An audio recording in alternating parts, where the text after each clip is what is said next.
जैन बच्चों, class 10th में mathematics में हमारा जो चैप्टर चल रहा है वो है द्विघात समीकरण। और आज हम करेंगे उसकी प्रश्नावली 4.3 का क्वेश्चन नंबर 1। क्वेश्चन है कि अगर द्विघात समीकरण के मूलों का अस्तित्व हो तो उन्हें पूर्ण वर्ग बनाने की विधि द्वारा ज्ञात करें। पिछले वीडियो में आपको पूर्ण वर्ग बनाने की विधि समझा चुका हूं। इस विधि का उपयोग अब यहां के हम 4 क्वेश्चनों में करेंगे, लेकिन उससे पहले क्वेश्चन में कहा है कि पहले तो ये चेक करो कि क्या इन चारों समीकरणों के मूलों का अस्तित्व है। तो किसी समीकरण में मूलों का अस्तित्व है या नहीं है, ये जानने के लिए हम विविक्त कर निकालते हैं, जिसको हम डिस्क्रिमिनेंट भी बोलते हैं। मतलब ये हमारे पास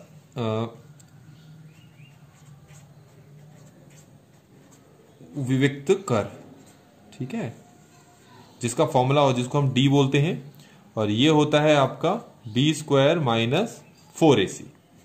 तो आप इसके द्वारा पहले ये चेक कर सकते हैं कि इन समीकरणों के मूलों का अस्तित्व है या नहीं है, और उसी के बाद उसको आप हल करेंगे।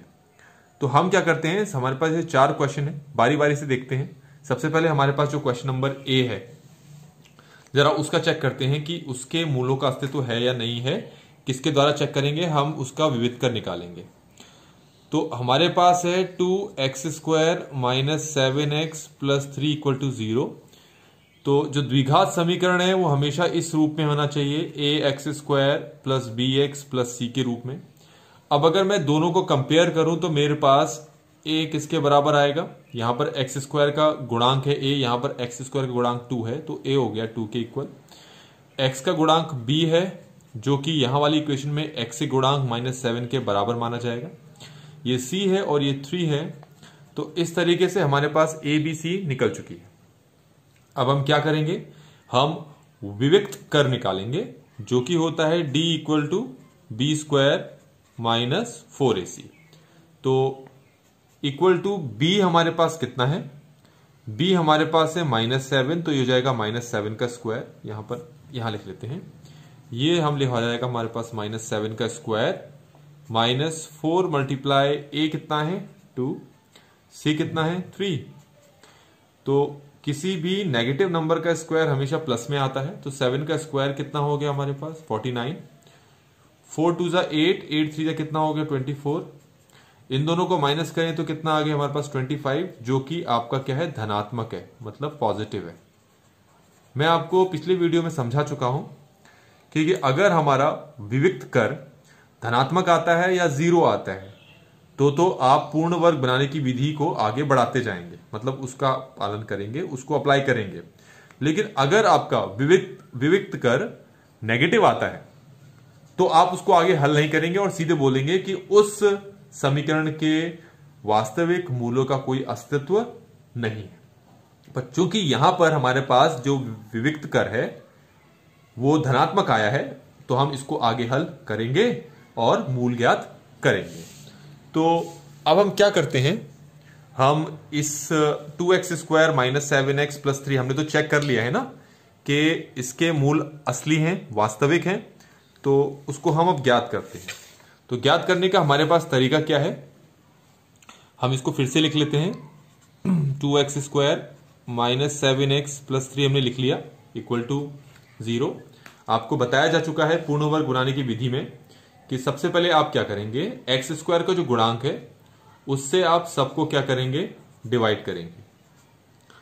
तो ये दोनों 2 से 2 कैंसिल हो जाएगा, यहां 7/2 ही लिखे रहने दो, यहां 3/2। तो हमारे पास ये समीकरण कुछ ऐसे हो गया, इस तरीके से। अब हमारे पास आगे का काम क्या है, आपके पास जो x का गुणांक है उसको आप पहले लिख दिया, साइन लगाने की जरूरत नहीं है। वैसे तो x के गुणांक -7/2 है, अब माइनस लेके चलेंगे तो भी आपका आंसर आना है। कंफ्यूजन से बचने के लिए आप साइन मत लो, सिर्फ 7/2 लिखो। चाहे x के गुणांक कुछ भी हो, हमेशा उसको 2 से डिवाइड करना है। ऐसा करने पर आपके पास कितना आ गया है 7/4। अब जो आपके पास आंसर आएगा उसका आप क्या कर लो, स्क्वायर कर लो। तो हमारे पास क्या आ गया 7/4 का स्क्वायर। ये चीज आप याद रखना। अब इसके बाद अगला स्टेप क्या है, आप इसको क्या करो, यहां लेके जाओ।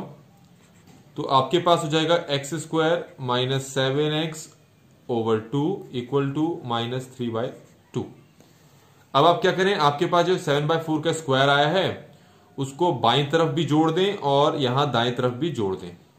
मतलब x² माइनस 7x/2 आप इसके साथ लिखें 7/4 का स्क्वायर और यहां पर भी लिखें 7/4 का स्क्वायर, इसके साथ जोड़ दें और ये तो -3/2 है ही हमारे पास। मैं आपको बता चुका हूं बाई तरफ ये जो आपके पास टर्म है ये हमेशा या तो आपको a माइनस बी के होल स्क्वायर में कन्वर्ट करके दिखाएगी या फिर a प्लस बी के होल स्क्वायर के फॉर्म में कन्वर्ट करके दिखाएगी। क्योंकि यहां माइनस है तो ये x माइनस 7/4 का होल स्क्वायर का रूप है। देखो ना, a² प्लस b² और ये है आपका -2ab, तो इसलिए इसको इस फॉर्म में लिख सकते हैं। 7 का स्क्वायर हो गया 49, 4 का स्क्वायर हो गया आपका 16 -3/2। आप एक चीज याद रखें कि अगर वापस आप इसको हल करेंगे, सॉल्व करेंगे तो यही आ जाएगा आपका। मैं इसको आगे लिखता हूं x माइनस 7/4 का स्क्वायर इक्वल टू, यहां पर अगर एलसीएम लूंगा तो 16 और 2 का एलसीएम हो जाएगा 16। 16 को 16 से डिवाइड किया जाएगा तो आएगा आंसर 1। उस 1 को 49 से मल्टीप्लाई करो तो 49 एज इट इज कॉपी हो गया। ये माइनस लिखा मैंने, 16 को अगर मैं 2 से डिवाइड करता हूं तो मेरे पास जो आंसर आता है वो होगा 8।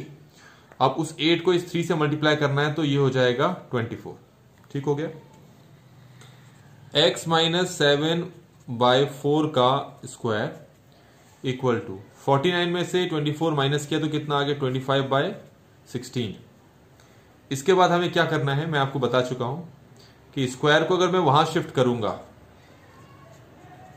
तो क्या होगा, इसके पास यहां से स्क्वायर हट गया तो इसके पास रूट आ जाएगा और बाहर आपको प्लस माइनस लिखना जरूरी है। इसके बाद के स्टेप में हम यहां पर एक लाइन क्या लिखते हैं, taking square root on both sides, दोनों तरफ वर्गमूल लेने पर। ऐसा भी लिख सकते हो या जो मैंने समझाया आप इस तरीके से भी डायरेक्टली लिख सकते हो। तो ये हो गया x माइनस 7/4 प्लस माइनस 25 का वर्गमूल स्क्वायर रूट कितना होता है 5।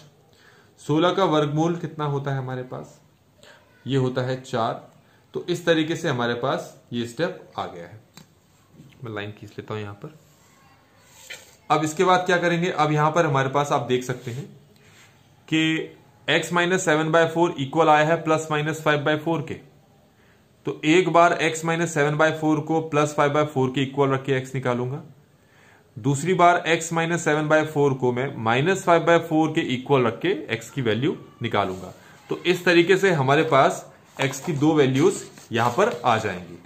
तो मैं आपको यहीं पर निकाल के दिखाता हूं।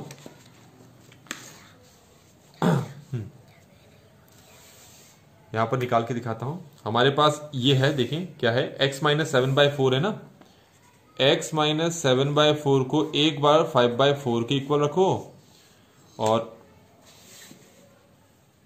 x माइनस 7 नहीं, यहां लिखा नहीं, x माइनस 7/4 को किसके इक्वल रखो, माइनस 5/4 के। अब सॉल्व करते हैं। ये जब यहां पर शिफ्ट होगा तो ये हो जाएगा आपका, ये पहले से क्या है 5/4 है ना, तो माइनस 7/4 अगर वहां आएगा तो ये हो जाएगा प्लस 7/4 और 5 एलसीएम तो 4 का 4 आ गया और 7 में 5 ऐड किया तो 12 आ गया। 4 3 जा 12, तो x की वैल्यू आप देख सकते हैं यहां से कितना आया 3। ठीक है, इसको सॉल्व करते हैं। माइनस 7/4 को जब वहां शिफ्ट किया तो ये हो गया हमारे पास प्लस 7/4 और साथ में माइनस 5/4 तो है ही। 4 का एलसीएम 4 आ गया, 7 में 5 माइनस किया तो कितना आ गया 2। इसका सरलीकरण करो, 2 1 जा 2, 2 2 जा 4, x की वैल्यू 1/2 आ जाएगी। तो इस तरीके से देखा बच्चों आपने, हमारे पास ये जो द्विघात समीकरण था 2x² minus 7x plus 3 equal to 0, हमने इसके दो मूल निकाल लिए। एक मूल आया है 3 और दूसरा मूल आया है 1/2। अब हमारे पास एक दूसरा क्वेश्चन है, जरा उसको देखते हैं। वो दूसरा क्वेश्चन हमारे पास है 2x² प्लस x माइनस 4। तो पहले हम चेक करते हैं कि क्या इसके मूलों का अस्तित्व है, मतलब इसके मूल निकल सकेंगे, मतलब इसके वास्तविक मूल हमें प्राप्त होंगे या नहीं होंगे। पहले हम ये चेक कर लेते हैं। तो उसके लिए मैं आपको बता चुका हूं, आपको पहले विविक्त कर निकालना है, जो कि होता है d equal to b² minus 4ac। अब इसमें ए बी सी क्या है, उसके लिए क्या करो, इस पूरी इक्वेशन को कंपेयर करो A x square plus B x plus C equal to 0 से। एक्स स्क्वायर के साथ क्या है ए, यहां एक्स स्क्वायर के साथ क्या है 2, तो ए हमारे पास 2 हो गया। ठीक है, ऐसे ही एक्स के साथ यहां पर हमारे पास बी है और यहां एक्स के साथ क्या है 1 है, यहां अकेला सी है, वहां अकेला क्या है -4। तो इस तरीके से हमने ए बी सी की वैल्यू निकाल ली और उस ए बी सी की वैल्यू को ये जो डिस्क्रिमिनेंट या फिर विविक्त कर वाला फॉर्मूला है उसमें रखते हैं। b कितना है हमारे पास 1 का स्क्वायर, 1 है b तो उसका स्क्वायर हो गया। 4 मल्टीप्लाई a कितना है 2, c कितना है -4। 1 का स्क्वायर कितना हो गया 1, 4 4 16 हो गया, 16 जो 32 हो गया, माइनस है तो यहां अगर हो गया प्लस, तो प्लस ये हो गया आपका 32। 1 को 32 के साथ ऐड करेंगे तो हमारे पास कितना आ गया 33, जो कि आपका क्या है धनात्मक। इसका मतलब क्या हो गया, इसके मूल कैसे होंगे, वास्तविक होंगे, इसके मूलों का अस्तित्व है। तो मतलब हम आगे पूर्ण वर्ग बनाने की विधि को इस्तेमाल कर सकते हैं। तो हम पूर्ण वर्ग बनाने की विधि का इस्तेमाल करते हैं इसको हल करने के लिए। तो उसके लिए मैं पहले क्या कर लेता हूं, एक लाइन खींच लेता हूं। तो लाइन खींच लेता हूं मैं यहां से, एक लाइन खींच लेता हूं यहां से। तो ये जो क्वेश्चन है 2x square plus x -4 equal to 0, इसको सबसे पहले मैं कंपेयर करूंगा a x square plus B x plus C equal to 0 के साथ, और ताकि मुझे ए बी सी निकल जाए। ए किसके बराबर है यहां पर चेक कर सकते हैं आप, ए आपका 2 के बराबर है। बी किसके बराबर है, एक्स के साथ कौन संख्या है 1 है ना, और सी किसके बराबर है -4। ठीक है, ये हम पीछे देख चुके हैं कि हमने किस तरह से विविध कर निकाला है। तो ये सिर्फ आपको बताना था।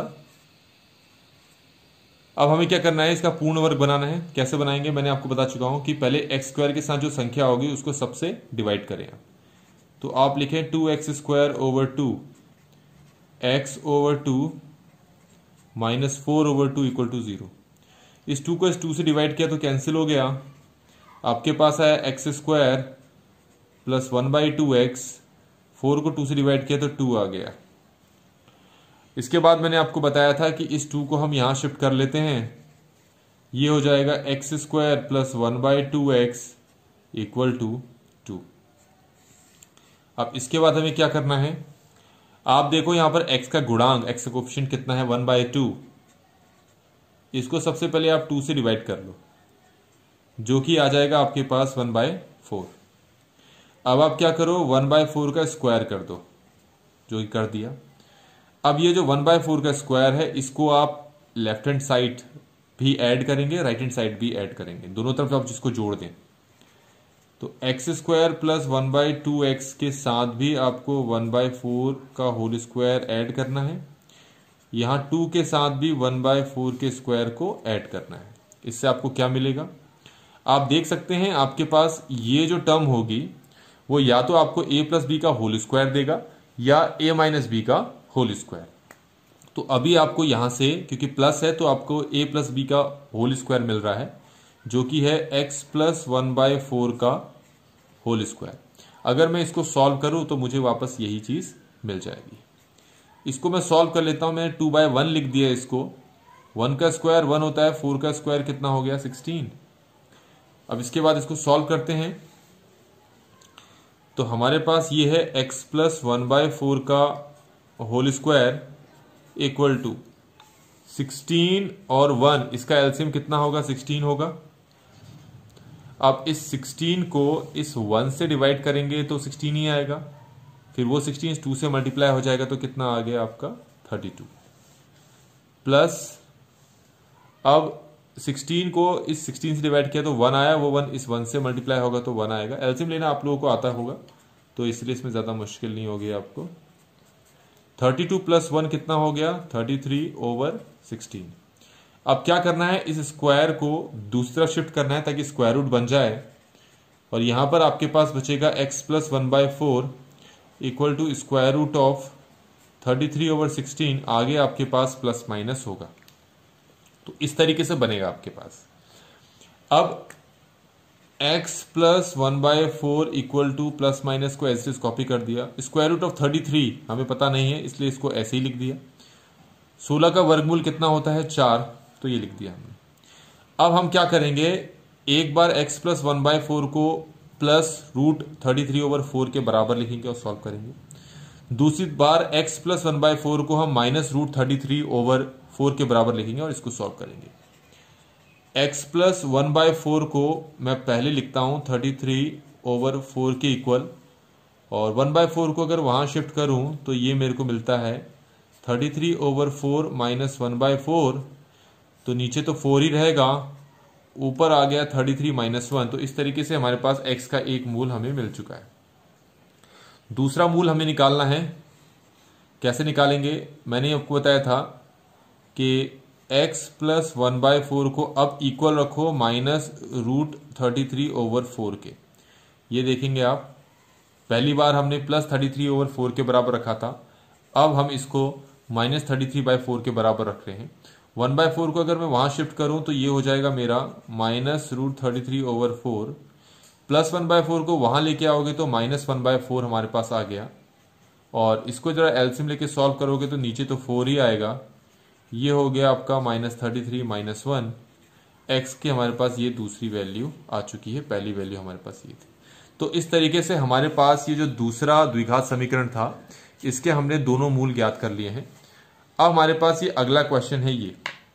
अब हम क्या करेंगे, इसके मूल ज्ञात करेंगे, लेकिन इसके मूल ज्ञात करने से पहले हम चेक कर लेते हैं कि इससे मूल मिलेंगे या नहीं मिलेंगे। मतलब हमें चेक करना है कि इसके मूलों का अस्तित्व है या नहीं है, तो वही निकालेंगे हम। हमारे पास विविक्त कर है d equal to B square minus 4ac, तो इस क्वेश्चन के लिए हम ये चीज पहले फाइंड करेंगे।